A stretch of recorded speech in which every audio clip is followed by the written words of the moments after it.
paz y alegría en Jesús y María. Liturgia de la Palabra de la Eucaristía Dominical. Desde la Ciudadela Jesús y María. Preside el Padre Teófilo Rodríguez. Oremos.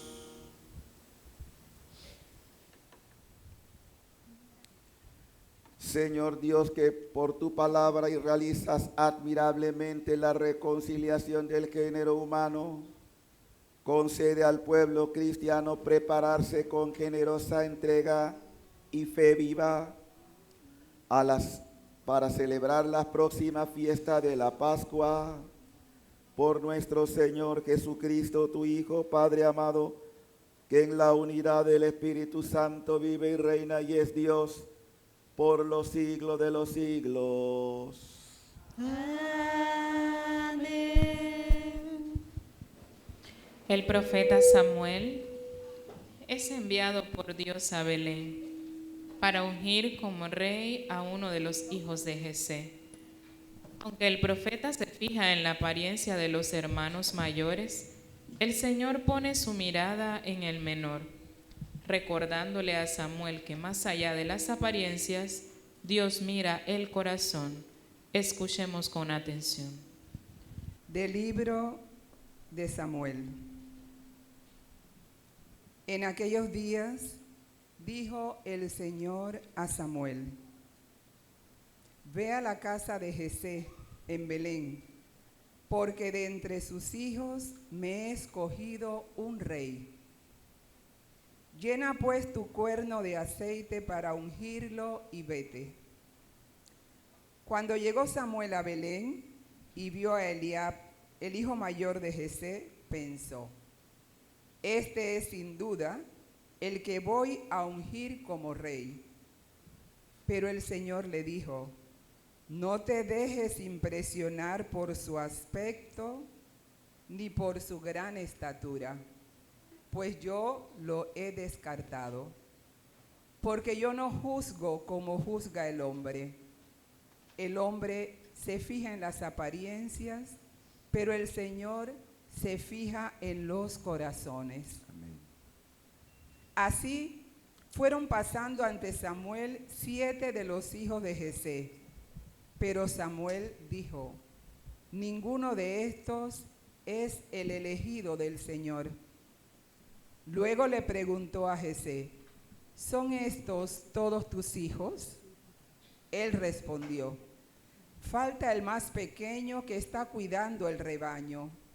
Samuel le dijo: hazlo venir, porque no nos sentaremos a comer hasta que llegue. Y José lo mandó llamar. El muchacho era rubio, de ojos vivos y buena presencia. Entonces el Señor dijo a Samuel: levántate y úngelo, porque este es. Tomó Samuel el cuerno con el aceite y lo ungió delante de sus hermanos. A partir de aquel día, el Espíritu del Señor estuvo con David. Palabra de Dios. Te alabamos, Señor.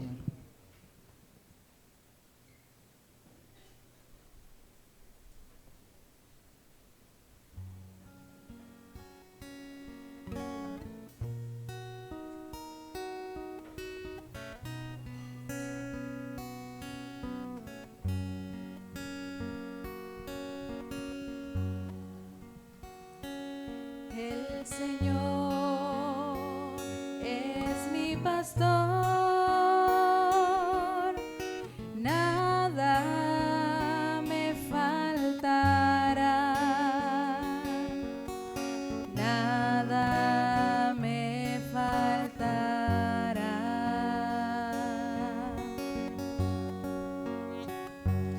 El Señor es mi pastor,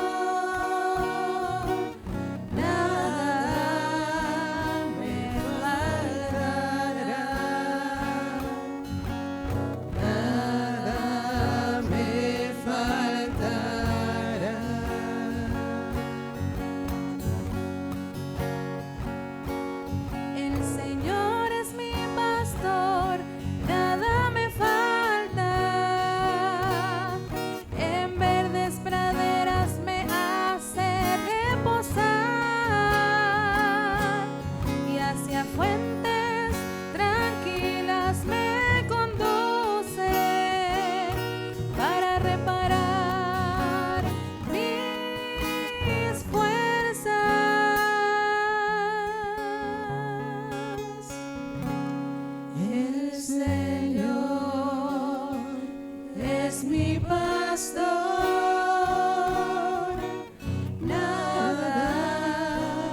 pastor,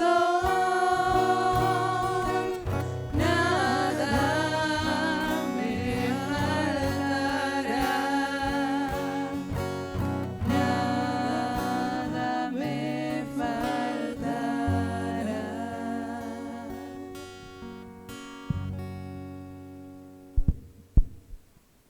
En esta segunda lectura, San Pablo en su carta a los Efesios invita a los fieles a estar despiertos para vivir como hijos de la luz.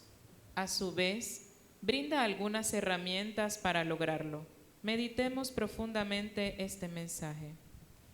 De la carta del apóstol San Pablo a los Efesios.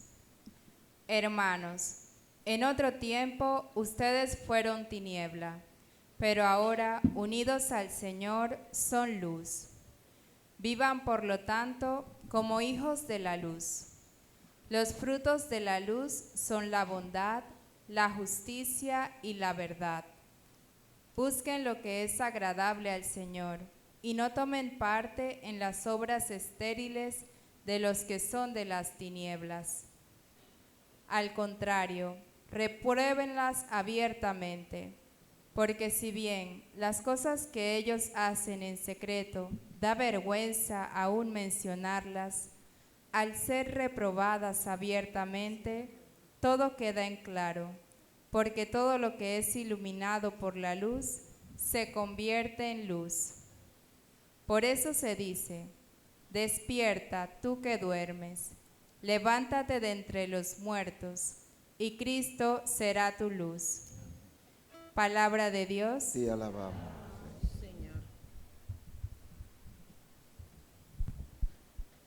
Jesús, luz del mundo, cura a un ciego de nacimiento, milagro que crea diferentes reacciones entre los testigos, desde asombro hasta incredulidad. Sin embargo, aquel que ha sido curado, que recibe Jesús el conocimiento como profeta, Mesías y Señor.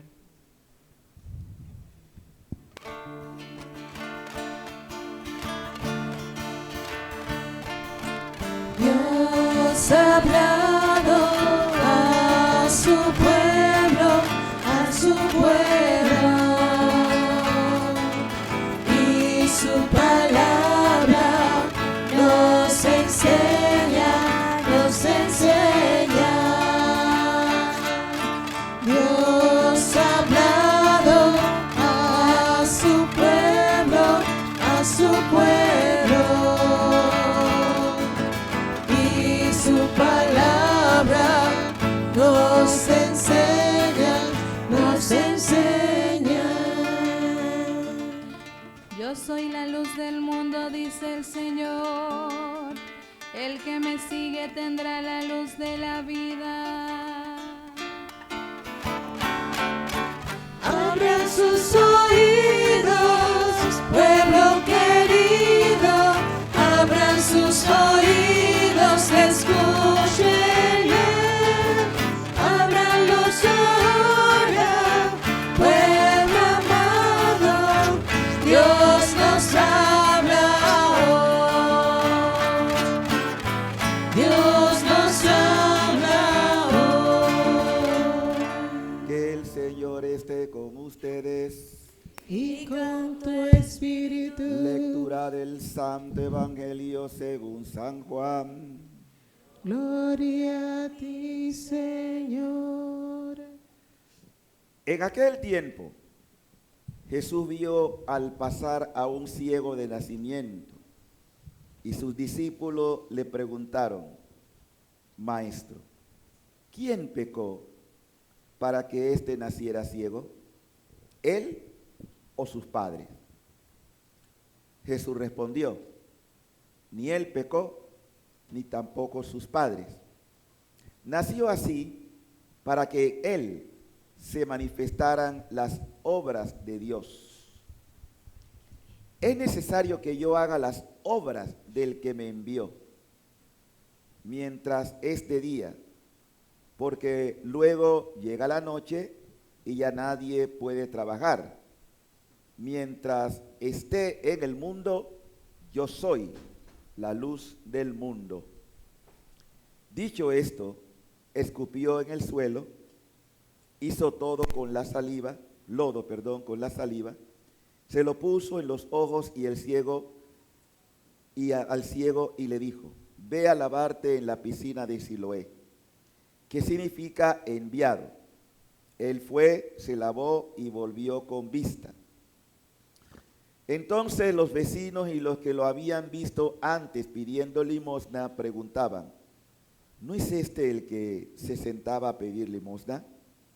Uno decía: es él mismo. Otros: no es él, sino que se le parece. Pero él decía: yo soy. Y le preguntaban: entonces, ¿cómo se te abrieron los ojos? Él respondió: el hombre que se llama Jesús hizo lodo, me lo puso en los ojos y me dijo: ve a Siloé y lávate. Entonces fui, me lavé y comencé a ver. Le preguntaron: ¿en dónde está él? Le contestó: no lo sé. Llevaron entonces ante los fariseos al que había sido ciego. Era sábado, el día en que Jesús hizo lodo y le abrió los ojos. También los fariseos le preguntaron cómo había adquirido la vista. Él le contestó: me puso lodo en los ojos, me lavé y veo. Algunos de los fariseos comentaban: ese hombre no viene de Dios, porque no guarda el sábado. Otros replicaban: ¿cómo puede un pecador hacer semejantes prodigios? Y había división entre ellos. Entonces volvieron a preguntarle al ciego: ¿y tú? ¿Qué piensas del que te abrió los ojos? Él le contestó que es un profeta. Pero los judíos no creyeron que aquel hombre que había sido ciego hubiera recobrado la vista. Llamaron pues a sus padres y le preguntaron: ¿es este su hijo del que ustedes dicen que nació ciego? ¿Cómo es que ahora ve? Sus padres contestaron: sabemos que este es nuestro hijo y que nació ciego. ¿Cómo es que ahora ve o quién le haya dado la vista? No lo sabemos. Pregúntenselo a él. Ya tiene edad suficiente y responderá por sí mismo. Los padres del que había sido ciego dijeron esto por miedo a los judíos, porque estos ya habían convenido en expulsar de la sinagoga a quien reconociera a Jesús como el Mesías.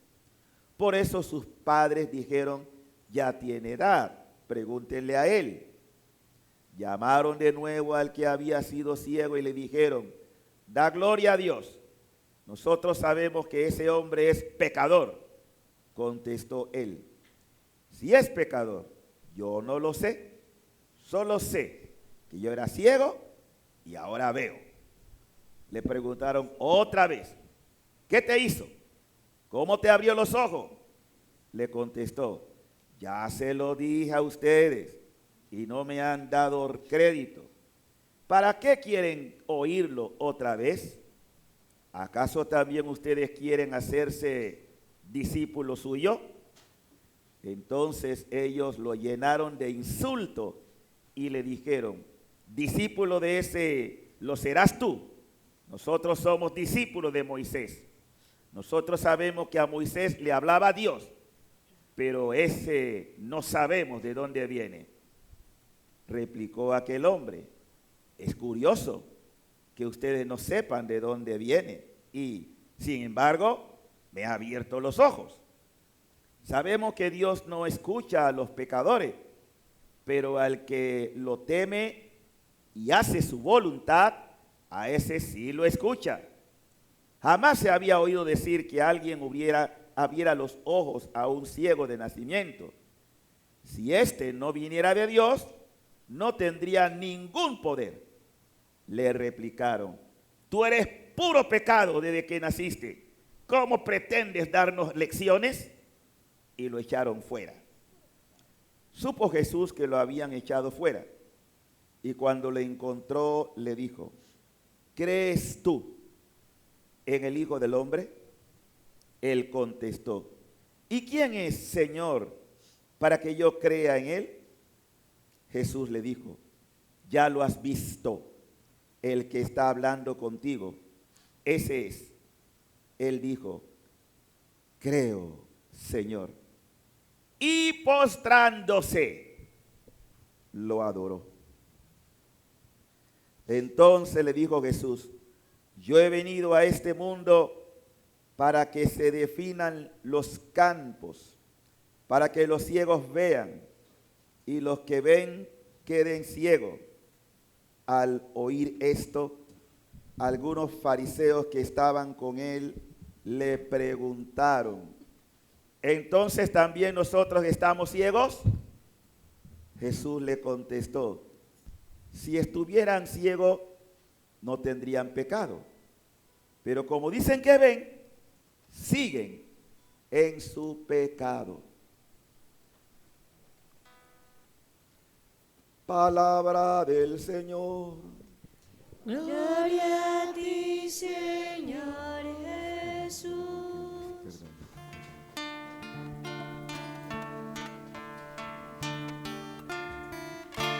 Santo Espíritu de Dios, ora en mí,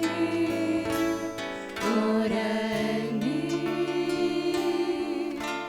Quiero ser lleno de tu luz, ora en mí, ora en mí. Si me unges con tu fuerza y tu poder, al mundo nada tengo que temer. Ora en mí,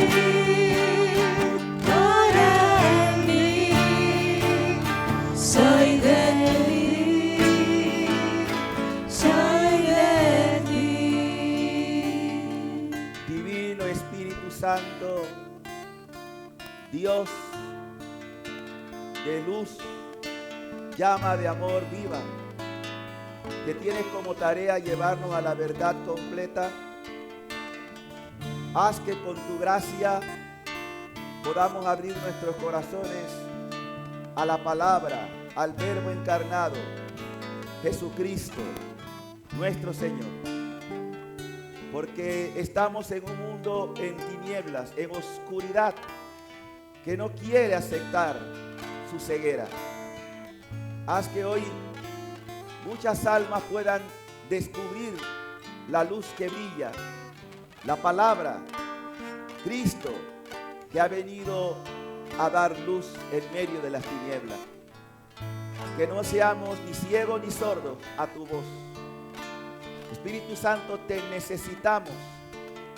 Danos santa unción para obedecer la palabra y vivir siempre iluminados por esa misma palabra que nos lleva a la vida eterna.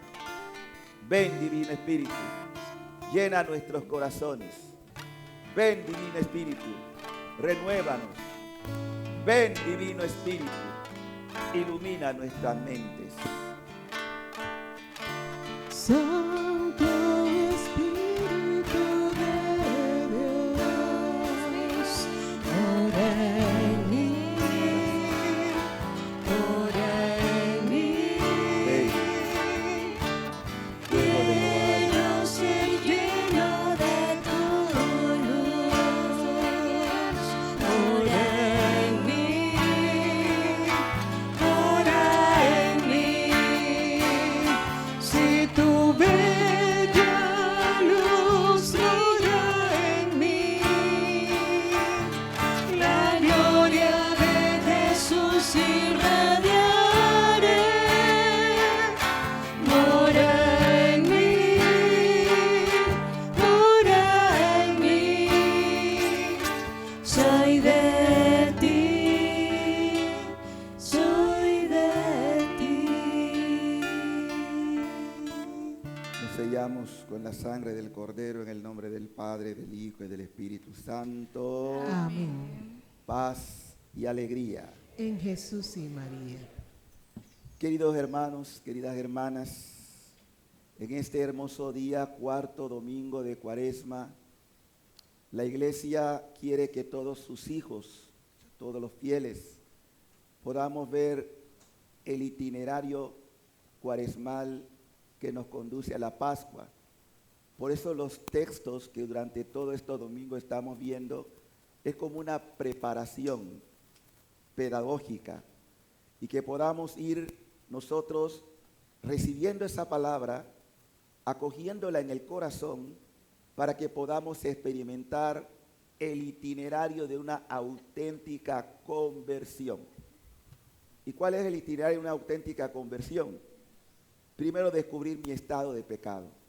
Durante estos domingos pasados estamos viendo también, por ejemplo, la mujer samaritana, y se van usando elementos como agua, luz, pecado, que de alguna forma nos va a llevar al centro de la Pascua, que es el nuevo nacimiento. Nuevo nacimiento que acontece con el bautismo, porque todos estamos llamados a ser hijos de Dios por pura gracia.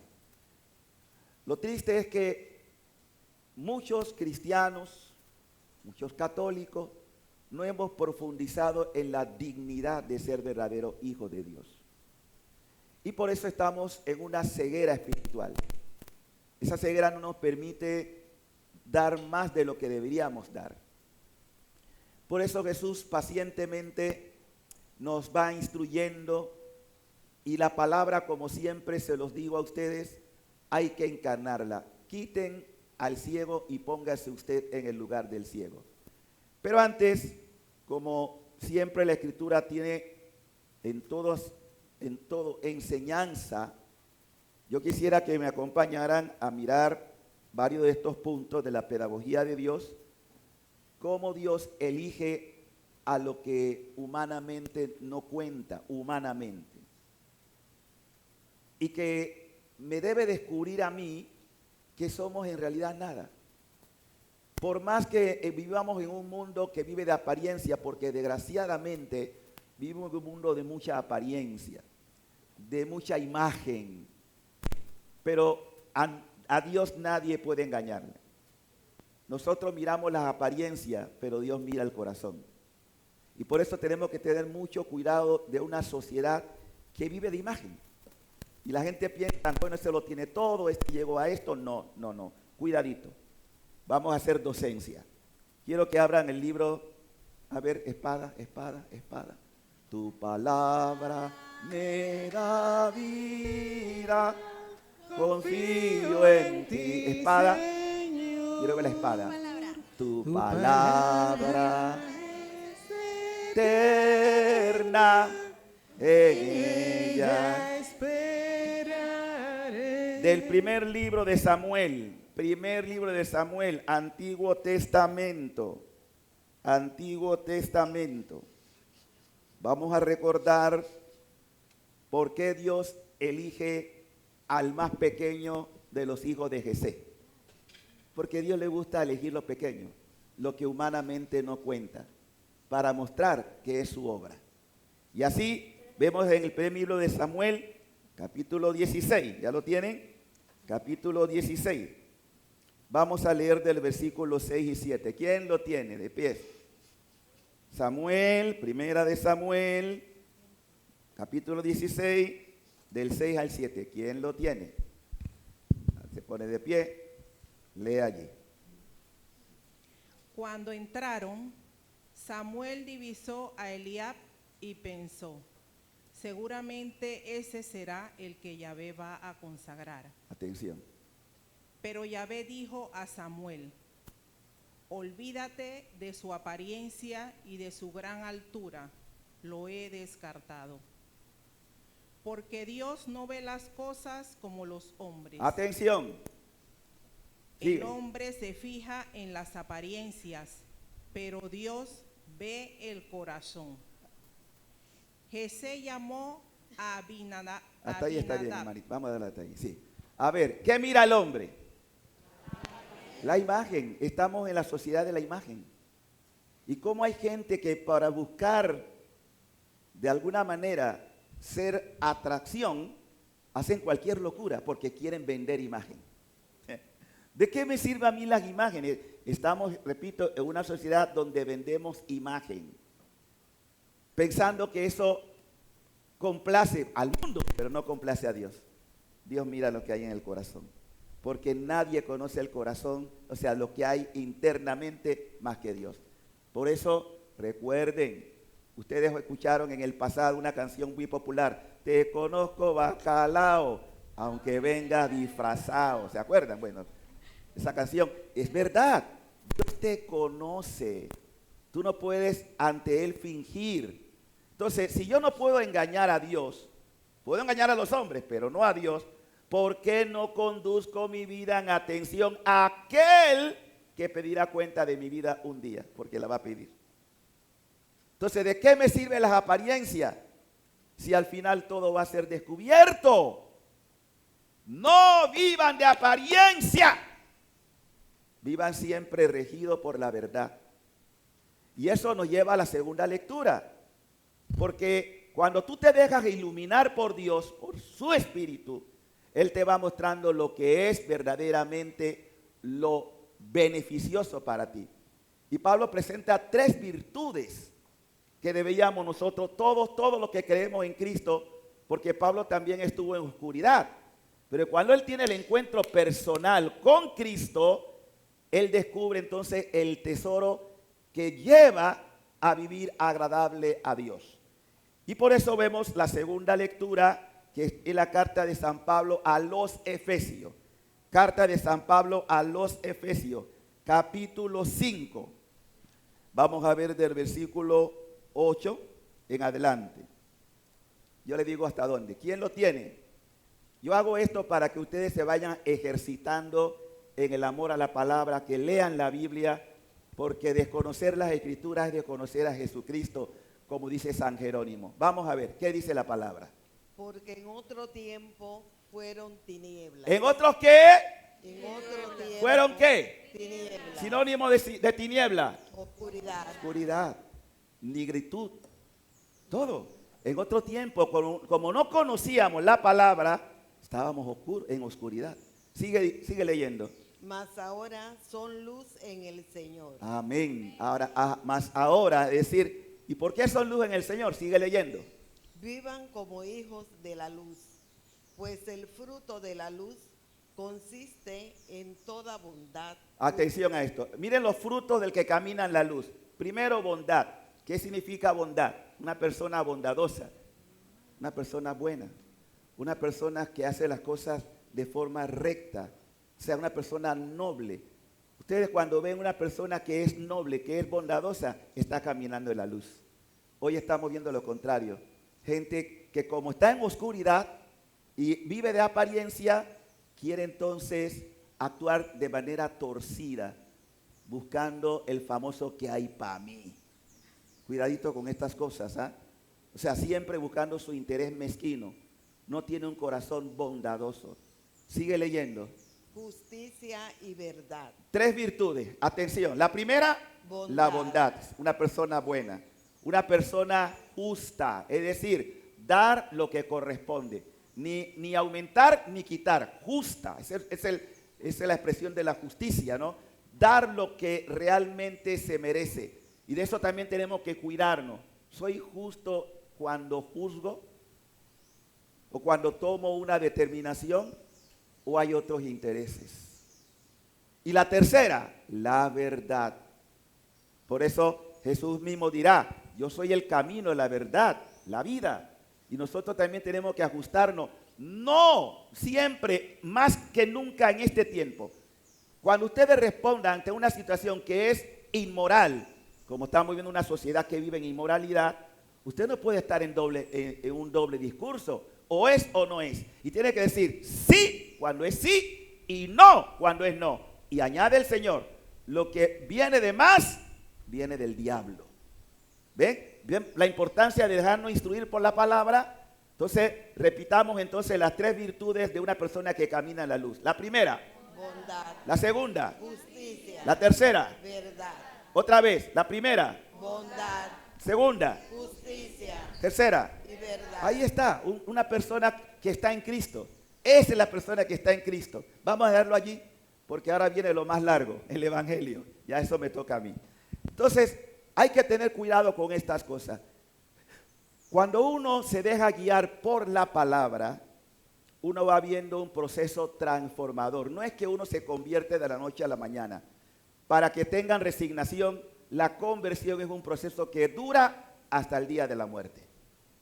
Todos que estamos en un proceso de conversión. No puedo decir yo estoy full convertido. No, estoy en un proceso. Pero quiera Dios que ese proceso sea de verdad avanzado, no estancado. Y aquí es donde quiero llegar con ustedes. Hay muchos católicos estancados en su proceso de conversión. ¿Y por qué? Porque no ha querido perseverar en esa apertura a la gracia, es decir, a la luz de Dios. Jesús se encuentra con un hombre que había nacido ciego. Obviamente hay que entender que en la época de Jesús, muchos entendían que la enfermedad era sinónimo de maldición. Y siempre se preguntaban, a saber por qué le pasó eso. Jesús viene a quitar ese concepto. Muchos pensaban, sí, por ejemplo, un leproso, a saber que era visto como una persona maldita, a saber qué hizo para merecer eso. ¿Ven? ¿Se acuerdan ustedes también del paralítico que tuvieron que llevarlo a la presencia de Jesús? Y lo primero que Jesús cura, ¿qué es? ¿Físicamente o cura el pecado? Sí, pero cura el pecado porque en realidad quería mostrar también a los discípulos que hay cosas que nosotros buscamos por nuestra desobediencia a Dios. Y como Dios conoce el corazón, no le echa en cara el pecado, sino que dice, tu pecado queda perdonado. Y después sana el cuerpo. Pero volviendo otra vez a lo que estaba diciendo con el tema de las maldiciones, una de esas era el caso de una persona que nació ciega. Por eso le preguntan a Jesús los discípulos, ¿quién pecó? Imagínense, si nació ciego, ¿qué pecado podía tener el niño, no? ¿Quién pecó? ¿Él o sus papás? Y Jesús aclara, no, ni él ni sus padres. ¿Y qué dice el texto a continuación? Dice, ni él pecó, ni tampoco su padre. Nació así, atención, para que en él se manifestara las obras de Dios. Alabado sea el Señor. Hermano, entiendan esto. En Dios, lo he dicho y ustedes también lo han escuchado, no hay pasado. En Dios no hay tampoco futuro. En Dios todas las cosas están presentes. Nosotros sí estamos en tiempo y espacio. Y como estamos en tiempo y espacio, muchas veces nosotros nos contrariamos cuando dicen, pero ¿por qué me pasa esto a mí? ¿Por qué esta enfermedad? ¿Por qué este sufrimiento? Hermano, Dios mira más allá de tus narices. Dios mira más allá de tu problema. Lo que Dios siempre busca es de alguna manera encarrilarte en el camino de la salvación, del que muchas veces nos desviamos por nuestro comportamiento. Dios no viene a maldecir, Dios viene a bendecir. No hay prueba en nuestra vida que no tenga un propósito, aunque en el momento no lo entienda y me rebele contra Dios. Todo tiene un propósito en los planes de Dios. Yo no lo entiendo y a veces me peleo con Dios. ¿Por qué yo? ¿Por qué esta enfermedad? ¿Por qué este dolor? ¿Por qué este sufrimiento? No digas más por qué, di para qué. Porque en Dios todo es un propósito sabio. Tú no lo entiendes en el momento. Y claro que el Señor comprende también nuestras miserias de rebelión, porque Dios es papá. El mismo Jesús como hombre, no como Dios, como hombre experimentó el abandono de Dios. ¿Dónde está Dios? ¿Por qué? Padre, ¿por qué me has abandonado? Pero miren lo que está diciendo el texto, porque ustedes no se detienen a veces en la frase que usa Jesús. Nació así para que en él se manifestara las obras de Dios. ¿Qué quiero decir? En el eterno presente de Dios, ya ese niño nació con un propósito en el plan de Dios. Nació ciego porque ya en el plan de Dios iba a ocurrir el milagro. no se improvisa. Aleluya. Me perdone. Es que me emociona la palabra. Todo ocurre para el bien de los que aman. Y ese no fue una improvisación, por eso nació así para que se manifestara las obras de Dios. Pero más allá de la ceguera física está la ceguera espiritual, que es donde yo quisiera también enfatizar. Porque claro, para Dios no es un problema sanar a una persona que está físicamente cegada por falta de luz, sino la ceguera espiritual, que es peor que la física. Porque hay ciegos de verdad bondadosos. Yo he conocido muchas personas invidentes muy nobles, muy bondadosas. He conocido. Y hay gente que teniendo vicios son unos amargados, unos que viven, de todo se quejan, de todo se andan lamentando. Y tienen facultades, tienen vista, tienen audición. Hay gente que está limitada en ciertas enfermedades, pero es agradecida. Pero también hay enfermos que son mal agradecidos, porque siempre están viendo la parte de castigo. ¿Qué me pasó para que esto me ocurriera a mí?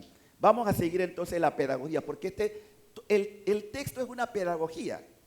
Dice inmediatamente que se manifestara la gloria de Dios, o sea que ya en el plan de Dios había ese deseo de la curación. Y sigue diciendo el texto que porque luego llega la noche y ya nadie puede trabajar. Mientras esté en el mundo, yo soy la luz del mundo. Y ahora pregunto, ¿Jesús sigue en el mundo?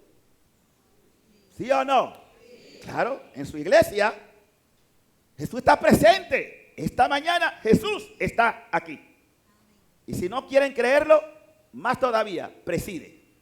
Porque la Eucaristía es Jesús quien preside. Entonces Jesús dice, mientras yo estoy en el mundo, yo soy la luz. Pero tú tienes la elección.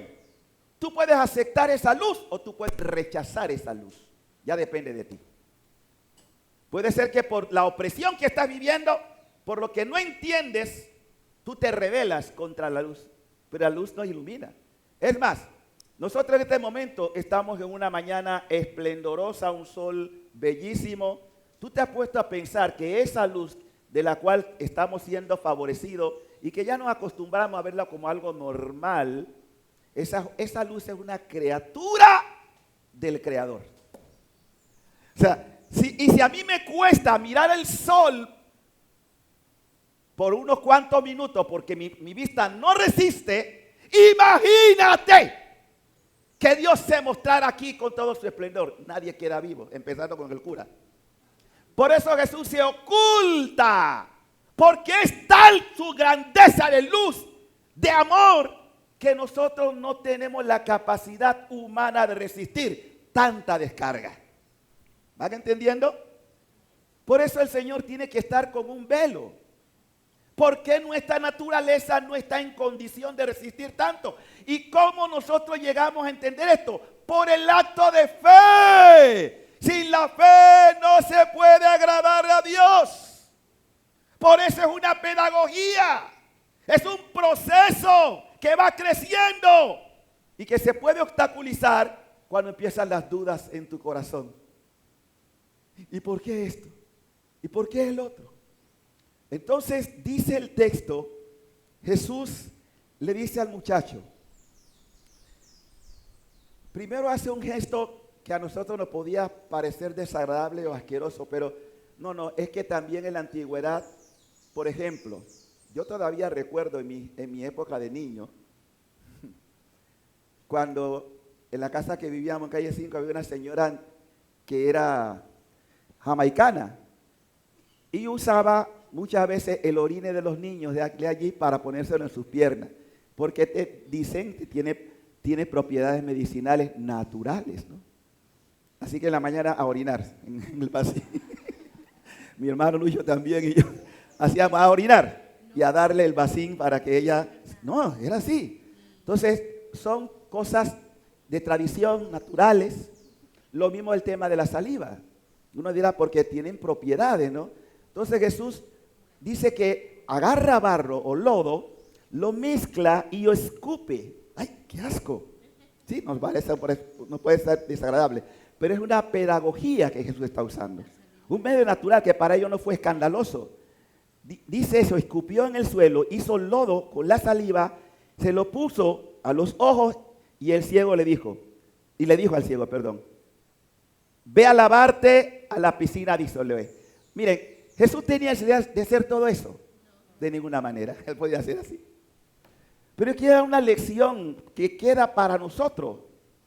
Obedece a Dios. Obedece. El problema nuestro es que no nos gusta obedecer. Queremos que Dios responda, pero que yo le ponga las alternativas. ¿No? O tú o él. O tú o él. Tú tienes la respuesta, pues hazla tú. Hazla tú. Pero Dios te dice, si quieres, exígete el polvo. ¿Y qué representa el polvo o el lodo? Nada. Tú eres lodo. Dios te hizo del lodo. De la nada. Te quiere dar una enseñanza. Tú eres polvo, tú eres lodo. Pero yo de este lodo hago maravillas. Es el Dios que hace, que reconstruye. Después de eso le dice, bueno, ahora necesitas un baño. Ve a la piscina de Siloé. El agua, que al mismo tiempo Jesús también dirá, por todo esto lo usa Jesús para enseñanza. Él es el agua viva. Pero le presenta esa agua de Siloé porque era también una especie de agua milagrosa. Los judíos, hay otros pasajes también que nos habla de uno que estaba paralítico y no había quien lo llevara a la piscina de Siloé. Pues ve, báñate allí. Pero en realidad Jesús es el agua viva. Pero le manda, obedece lo que te estoy diciendo. Fue, se lavó y dice que recobró la vista.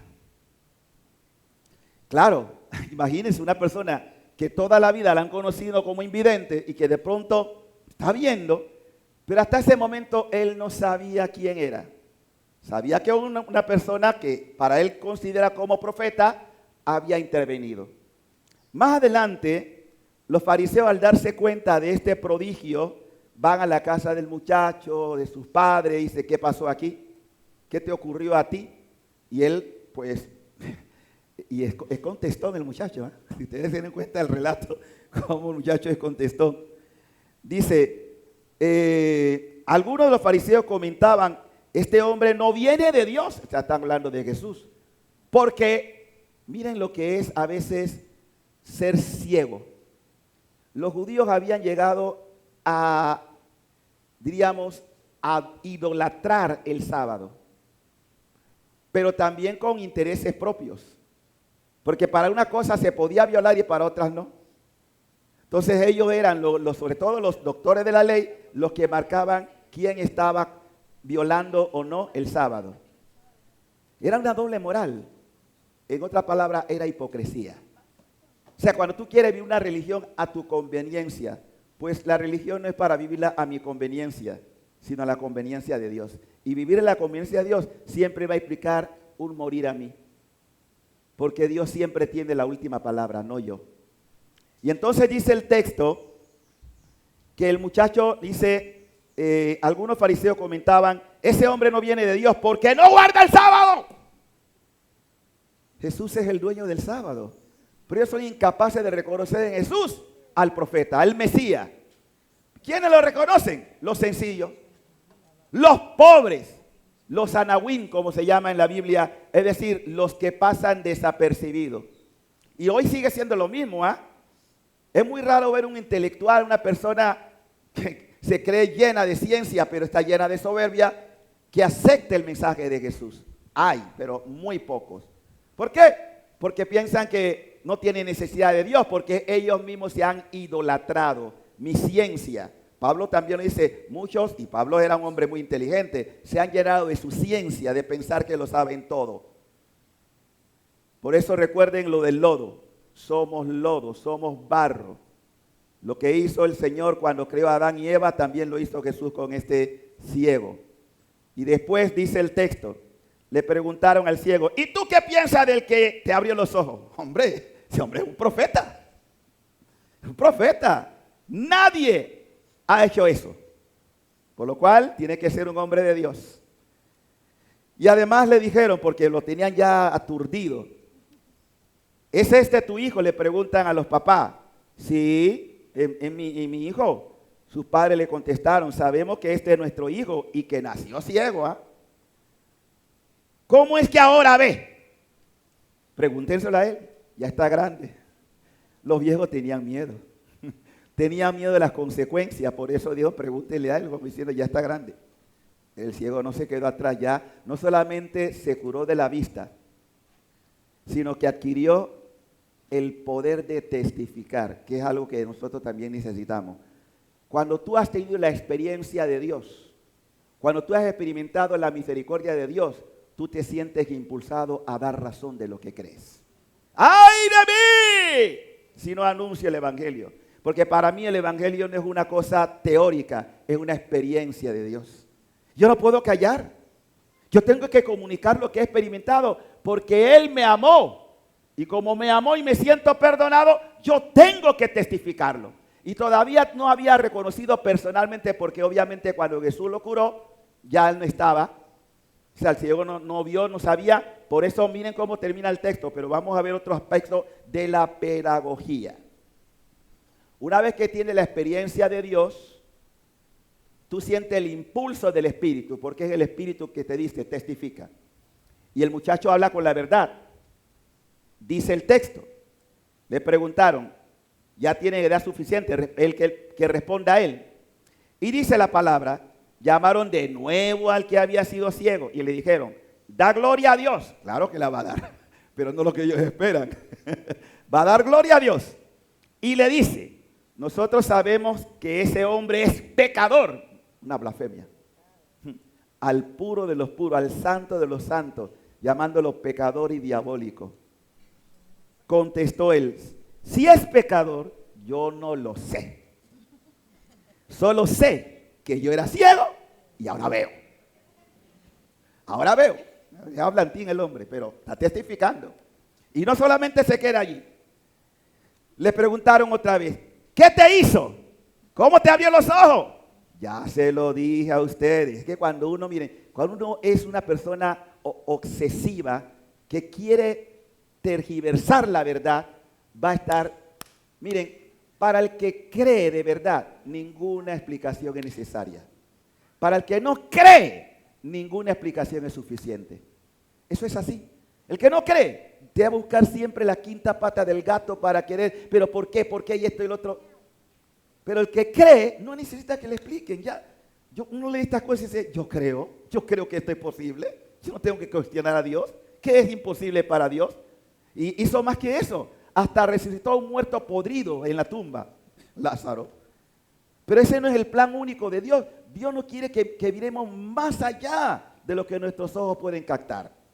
Y dice el texto, entonces ellos lo llenaron de insultos, claro, porque no quieren aceptar la verdad. Estaban ensoberbecidos. Explicó aquel hombre, es curioso que ustedes no sepan de dónde viene. Y sin embargo, me ha abierto los ojos. Eso lo llena de más ira, de más rabia, de más odio. Y miren la soberbia, ¿no? Y además dice, sabemos que Dios no escucha a los pecadores, pero al que lo teme y hace, atención a esta palabra que es clave, subrayenla en la Biblia, a los que hacen,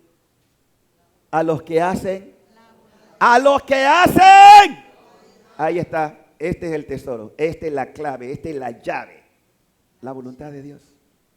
Hermano, cuando tú te abres a la voluntad de Dios, llueven las bendiciones.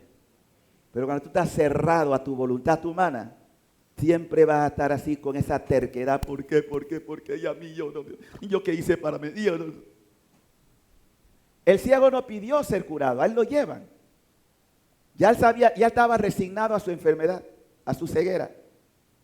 Lo que menos, por eso decía, esta es una obra de Dios. Dios iba a hacer eso. Pero para que constara en la historia, eso no es cualquier texto. Esto es para que conste con qué Dios estamos tratando nosotros. El Dios que hace de lo imposible cosas posibles. Ese es el Dios que tú y yo conocemos. Entonces dice el texto, si este no viniera a Dios, no tendría ningún poder. Le replicaron, miren la soberbia, ¿no? tú eres puro pecado. ¿Y ellos? Qué triste es juzgar al otro, ¿no? Y no verte tú, tu realidad. Tú eres puro pecado desde que naciste. ¿Cómo pretendes darnos lecciones? Ay, soberbia. Por eso dice la palabra que Dios derriba del trono a los soberbios y enaltece a los humildes. Hermanos, para caminar en la obra de Dios hay que tener humildad. Hay que bajarse del orgullo, de la soberbia. Muchos milagros no ocurren no porque Dios no quiera, sino porque tu soberbia y tu orgullo lo impiden. No porque Dios no quiera. Dios puede todo, hermano. Y termina el texto diciendo que después, ya al final, supo Jesús que lo habían echado fuera, es decir, lo expulsaron de la sinagoga. Es como si hoy también una persona que ha hecho algo recibe la excomunión. Claro, cuando son cosas de pecado, pero aquí no es el caso. Lo expulsan por una causa y cuando la persona tampoco no quiere enmendar. O sea que permanece de forma testaruda en su postura.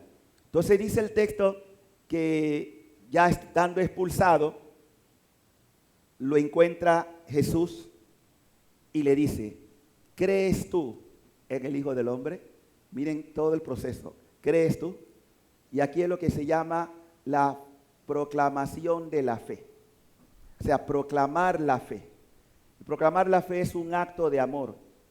Porque yo le creo a Dios y porque lo amo, yo lo declaro. Declaro que Él es mi Señor. Declaro que Él es mi Salvador. Declaro que Él es mi Redentor, mi Salvador personal. ¿Por qué? Porque he tenido encuentro personal con Él. Y eso todos lo necesitamos. Yo veo en mi iglesia católica mucha gente que, aunque sean bautizados, no tienen el encuentro personal con Cristo. Les falta. Fueron niños, no sabían lo que pasara, eran niños. Pero no crecieron porque sus padres tampoco lo instruyeron. Estaban en alfabetismo espiritual. Y muchos han crecido así. Por eso nuestros templos están como están, porque falta experiencia personal con Cristo. Una experiencia de un Dios vivo. No que me lo transmiten de generación o por mis padres. Yo no lo heredé de mi padre. Yo lo heredé como una experiencia personal. Y a veces, como lo explicaba ayer en la asamblea que di en San Mateo, a veces en la vida hay que tocar fondo para encontrarte con Dios. Tiene que experimentar tu nada. El límite de sentir que te puedes morir y no estar preparado para lo que viene. Porque ahí se define todo. Y como todos ustedes van a morir como yo, ya yo no tengo miedo que me toque morir. Yo sé que me voy a morir. Pero estoy preparado para lo que Dios quiera. Porque me he preparado para ello. Y me sigo preparando. No tengan miedo a la muerte, porque para el que cree en Cristo la muerte no existe. Existe la vida eterna. Amén. Yo soy el camino, la verdad y la vida. El que cree en mí, aunque muera, vivirá. No teman a la muerte. No se dejen de espantar. Todos ustedes y yo tenemos un día, una hora. No importa cómo va a ser. Lo importante es que ahora tú estés preparado para lo que Dios decida en tu vida. Gente que vive nerviosa, asustada. Ay, me voy a morir. ¿No? Yo sé que voy a morir, pero voy a resucitar. Ahí le dejé un video a algunos. Lean el testimonio de Gloria Polo. Está en internet. Léanlo, escúchenlo. Es hermosísimo. Una mujer atea, renegando de Dios, hasta que tuvo en el colapso de una muerte que impactada por un rayo que quedó clínicamente muerta, pero tuvo la oportunidad de ver qué había y se dio cuenta que no estaba preparada. Ella está viviendo una vida extra porque el Señor se lo permitió. Porque hay gente que no cree que hay un juicio, que no cree que va a haber su vida, el libro de la vida. Hermano, todo lo que tú hagas, por pequeño, está escrito en la vida, en un libro que se llama el libro de la vida, que cuando tú mueras, el Señor lo va a abrir y te va a presentar toda tu vida, todo, desde que tuviste uso de razón hasta que pelaste el bollo, todo se va a ver, todo. Y el Señor te va a decir, según lo que tú estás viendo y como tú estás iluminado por la luz en ese momento, y no puedes mentir, tú mismo te vas a dar cuenta qué mereces. Tú mismo te vas a dar cuenta. Porque ya Dios juzgó. ¿Dónde juzgó Dios? ¿Dónde? ¿Dónde me juzgó? En la cruz. Padre, perdónalo, no saben lo que hacen. Pero hay algunos que quieren persistir en su terquedad. Ya Jesús me juzgó.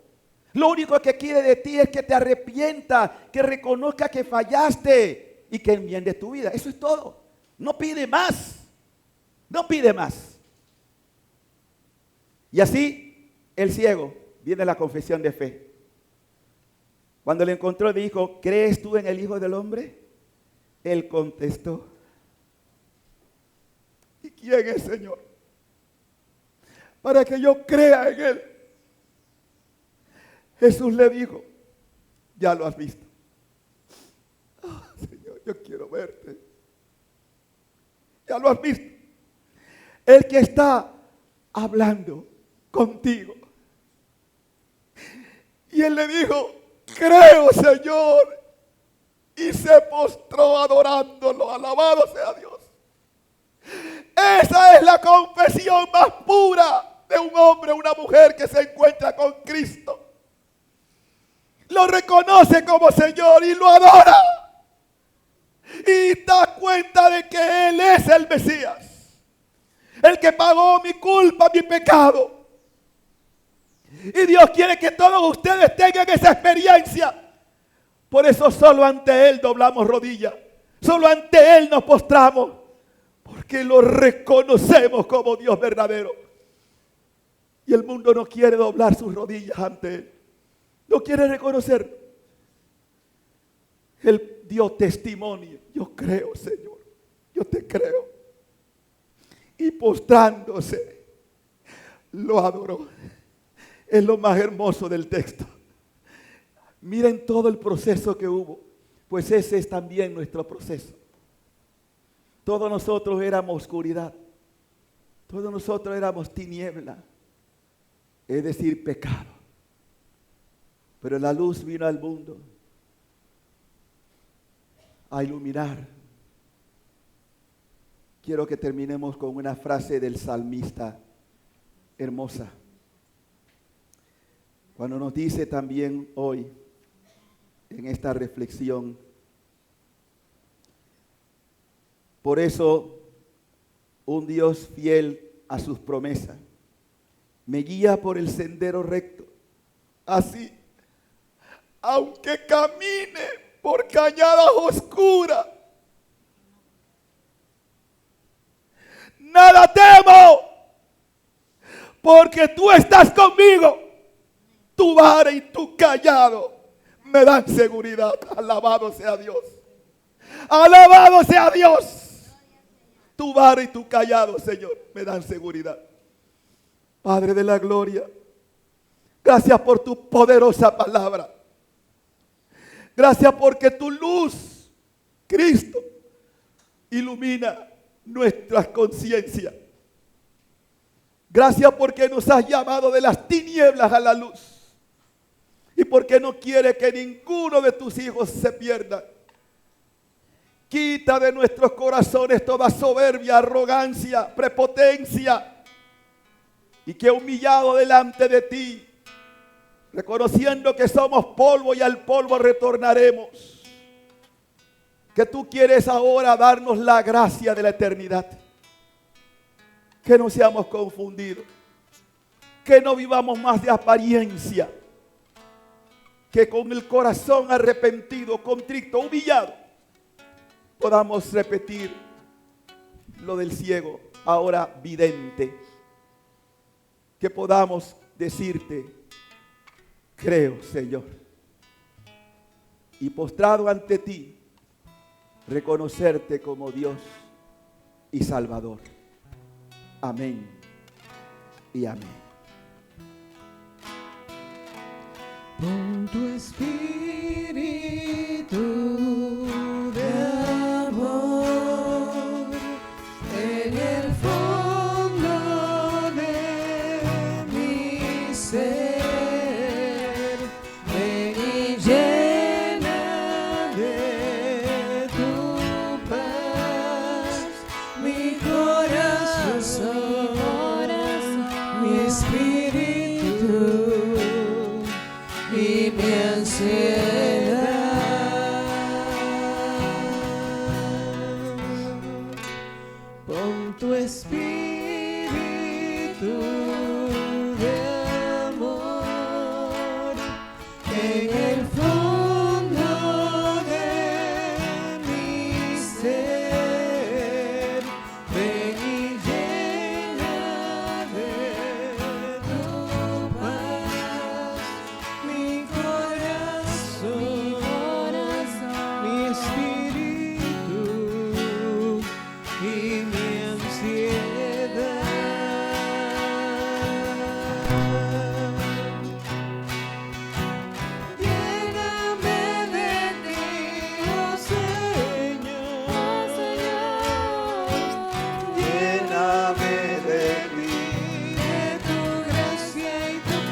Lléname, Dios, con tu espíritu de amor en mí. Con tu espíritu de amor en mí. Que todos sigan pasando un feliz día. Bendiciones.